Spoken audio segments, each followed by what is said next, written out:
What do you say to those viewers that don't pursue their dreams and are locked in their careers because they are too afraid to take risks and pursue something meaningful? Well, the first thing I would say is, well, you should be afraid of taking risks and pursuing something meaningful.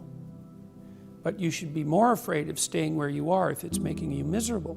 It's like the first thing you want to do is dispense with the idea that you get to have any permanent security outside of your ability to contend and adapt. You're paying a price by sitting there being miserable. And you might say, well, the devil I know is better than the one I don't. It's like, don't be so sure of that. The clock is ticking. Yeah, and if you're miserable in your job now and you change nothing, in 5 years you'll be much more miserable and you'll be a lot older. But isn't it a luxury to pursue what is meaningful? Our viewers have mortgages, they have children, they have payments and loans. It's a luxury to pursue because we lack the resources. Well, I don't remember now, I'm not talking about what makes you happy. It's a luxury to pursue what makes you happy. It's a moral obligation to pursue what you find meaningful. And that doesn't mean it's easy. It might require sacrifice. If you need to change your job too, let's say you have a family and children and a mortgage, you have responsibilities. You've already picked up those responsibilities. You don't just get to walk away scot-free and say, well, I don't like my job, I quit. That's no strategy. But what you might have to do is you think, well, this job is killing my soul. All right, so what do I have to do about that? Well, I have to look for another job. Well, no one wants to hire me. It's like, okay, maybe you need to educate yourself more. Maybe you need to update your curriculum vitae, your resume. Maybe you need to overcome your fear of being interviewed.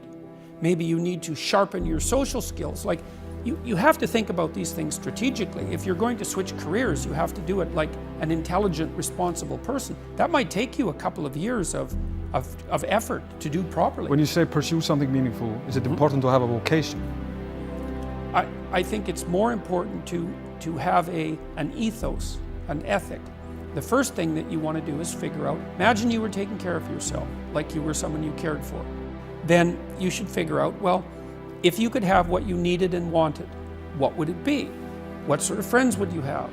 What would your family relationships look like? How would you conduct yourself with your children? How would you educate yourself?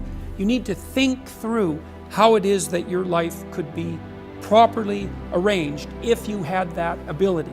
And then you can aim at that. And the funny thing is that if you do posit a goal of that sort and work towards it, you will move towards it. The goal will change because you'll learn things along the way. But I mean, I've dealt with hundreds of people in my clinical and consulting practice, and we set a goal, we develop a vision and work towards it, and things inevitably get better for people. So it's not a luxury, it's difficult. It's a moral responsibility, and it isn't happiness. It's not, the pursuit isn't for happiness. And that might be the best thing that ever happened to you, because if the structure you're in is going in that direction and you can't stop it, it's like, get the hell out of there and find something else. So it's not that hard to find a job when you already have a job. That's another thing to keep in mind too. You know, whenever you're working, and you will be, especially in the world of today where jobs are relatively uncertain, you should always have an escape route planned, and it should be active, because if you don't have an escape route and you can't get away, you can't say no.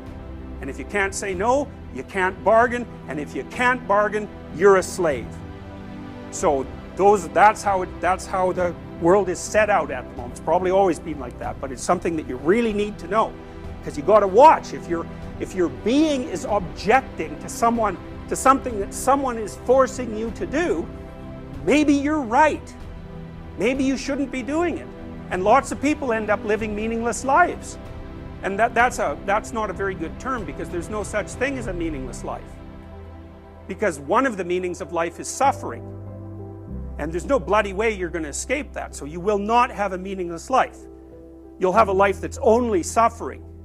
And I wouldn't recommend that.